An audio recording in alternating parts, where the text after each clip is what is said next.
Ito na si Regine at ito ang mama niya. So, magandang umaga sa inyong dalawa. Masayang masaya si Regine kasi sinabi niya na bukas mag-uumpisa na sa kanyang trabaho. Napakabait ang Panginoon. Ano Regine, naisip mo ba kaya na ganon? Gaano ka katagal na nanghingi sa Panginoon o gaano mo katagal na hinintay ang kasagutan ng Panginoon sa iyong kahilingan sa Kanya? Ilang araw, ilang linggo o ilang buwan kaya? Almost 2 months po. Almost 2 months? Sa almost 2 months na yun ano sa palagay mo, matagal ba yun o madali lang? Matagal. Medyo matagal na? Oo, medyo matagal. Pero dito, marahil ay ipinaghanda muna ng Panginoon yung posisyon na papasukan mo. Marahil yung company na pinag-applyan mo, so hindi ka nila na-absorb doon, gamanong maring walang bakante. So yun ngayon, inihanda ng Panginoon ang company na yun upang matanggap ka nila. At dito ngayon, Regine, ano naman kaya ang maaari mong sabihin sa Panginoon? Nasubukan mong nag-offer ng prayer ng pasasalamat sa Kanya? Very good. Yan ay pagpapatunay na kinikilala mo ang Panginoon na siya ang naghahanda ng lahat. Nawa ay tumagal ka doon, Regine, at mabibigyan kita ng mga tips kung paano ka magiging mapamahal sa iyong pinapasukan. Bigyan kita ng mga ilang tips. Isa sa pinakamahalaga dito, Regine, huwag kang malilate. Huwag. Kahit na 1 minute. Rooms po nila. Yeah. Basta considered na late ka. Basta 1 minute. 5 minutes. Ganyan. Considered na late ka na. So, mag-time in ka bago dumating yung oras mo. Hindi baling maghihintay ka na doon. Wari, ang oras mo ay 7 o'clock, mag-time in ka na 5 minutes bago mag-alas 7. Kasi, ang isang employer, Regine, yung, lalo na yung namumuno sa, anong tawag doon, SRD, Human Resources Director, parang ganon. Iyon yung tumitingin sa mga workers. Ang madalas niyang tignan yung daily time record mo. Matagal ako sa trabaho, 40 years akong nagtrabaho. At dito, marami akong mga naging katrabaho na natanggal dahil minsan palaging late. Ang sinasabi na 5 minutes lang naman, 10 minutes lang naman, lumalampas naman ako sa oras. Hindi mahalaga yung paglampas, Regine. Ang mahalaga, yung nandun ka bago dumating yung oras ng iyong trabaho. Nandun ka. Ngayon, pag hindi pa dumarating yung off mo, kahit wala kang ginagawa, huwag kang aalis doon sa post mo. Doon ka lang, huwag kang aalis. Kasi doon, lalo na ngayon, may mga CCTV na nagmo-monitor sa mga employee, kahit saan. Yan yung isa sa mahigpit na minumonitor nila. Yan.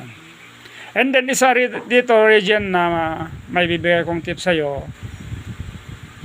During office hours, huwag kang gagamit ng cellphone. Huwag. Kahit na, kunwari, pag may tawag sa'yo, maaring ano mo lang yun. Anong tawag doon para maunawaan niya na hindi mo siya kayang sagutin? Huwag kang mag-entertain ng anumang tawag.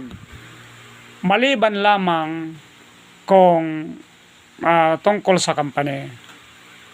Kasi dito, lalo na sa mga malalaking company, Regine, lalo na sa mga ganyan. Kasi maraming kakompetensya dyan. Maraming nag-aagaw-agawan, sister, sa mga posisyon na ganyan.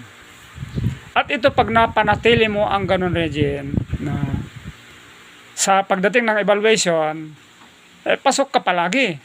Maganda palagi ang records mo. Pag napanatili mo ito ng tuloy-tuloy, makita mo na hindi mo malalaman na parang may umento ako. No? Kasi ang madalas na magbibigay ng recommendation yan tungkol sa mga umento na ganyan, yung HR kung minsan. Kasi nakikita niya. And then yung kung magkakaroon kayo ng department head, no? Wari sa department na papasukan mo o hahawakan mo, meron kayong department head na mga siwa. Ano man ang sasabihin niya, huwag kang magko-comment. No? Ano man ang iuutos niya, na sasabihin mo, yes ma'am, yes sir. Kahit mahirap. No? Obey before you complain. No? Dahil maraming mga department heads, Regine, na susubukin ka. Kasi makikita niya doon sa papers mo no? So makikita, ay ito pala si Regine, ganito, ano? So, and then maaring nabanggit din doon na may experience ka na ba Regine sa ganito? Sinabi mo, may experience. No? So magkakaroon siya ngayon ng kaisipan. Subukin ko nga si Regine. No? Meron ka bang nakuhang recommendation letter sa dati mong pinapasukan or wala? Wala. Wala? So wala, no? So, dito ngayon, marahil, tatawag siya. Ito yung mga, sasabihin ko sa iyo ito dahil ito yung ginagawa ng mga namumuno. Kung minsan, ano? Kumusta ang performance ni Regine dyan noon? Masipag naman siya. Ay, very good. Yun lang naman ang tatanungin niya. Hindi ba siya palaging nalilate? Ay, hindi naman. Ito yung mahalang tatanungin lang niya. Gaano siya katagal na nagtrabaho dyan? Tumagal siya ng ganito. So, yung mga ganun lang tatanungin. Ngayon, alam mo na yung pinanggalingan mo, no? Lalo na kung sikat naman yung pinanggalingan mo, no? Hindi pwedeng hindi siya magtanong. No, hindi siya pwede. Kasi, tinanong ka ba kung may experience ka? Naka-indicate po sa resume. Nandun. So, alam na nila yun. Ano? So, yan ang mga tips na may bibigay ko sa iyo, Regine, na nawa, ingatan mo. And then, huwag ka rin mag-entertain, Regine, ng anumang bisita mo. Lalo sa personal na bisita mo during office hours. Huwag. Kasi, makakasira yun, lalo na sa mga companies na masaselan, makakasira kasi yun sa oras mo. Yun yung tinitingnan nila. Yung mga ganon. No? And then,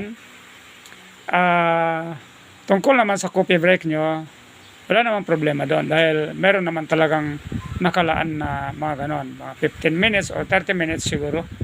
Ang sa amin, 30 minutes noon ang ibinibigay, 30 minutes. Pero kung minsan, dahil hindi naman ako nagugutom, hindi na ako man gustong uminom, parang doon lang ako, nakaupo lang akong ganon, magbabasa ako. No.